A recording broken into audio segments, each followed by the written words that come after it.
Ary maranantsika ny fotoana amin'ity hariva ity dia iresaka ny fikambanan'ny AT2B tsika na ny indray sortie basketball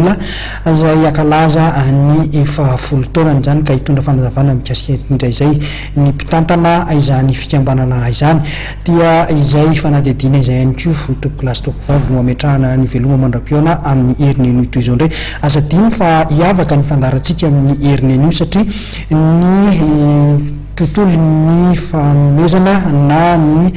trophée mahery 2024 izay hotanterahana ny zoma zao no rahantsika eto amin'ny fandarana mahery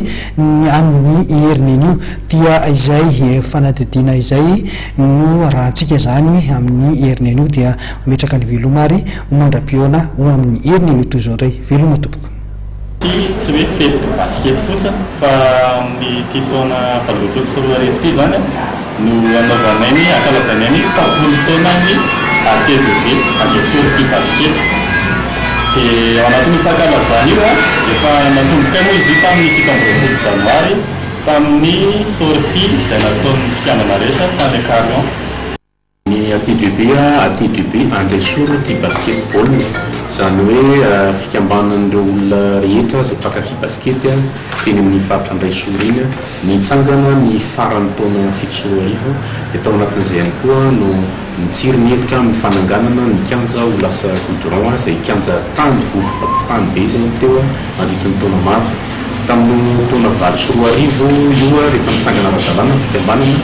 dia ny fanombohana ny taon'ny AT2B dia nikarakara zay le hetsika antsoina hoe fety de basket teny malagasy izy io sady ny fety no manao basket 7 aprily 24 arivo misy hetsika goavana teo ho fanombohana ny taona miorenan'ny AT2B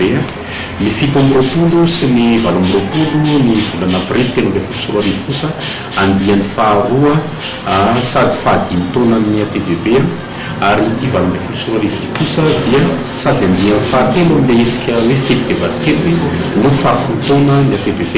araka ny lazay ny toko teo dia misy fandaram-potoana roa telo eritreretina atao amin'ity taona ity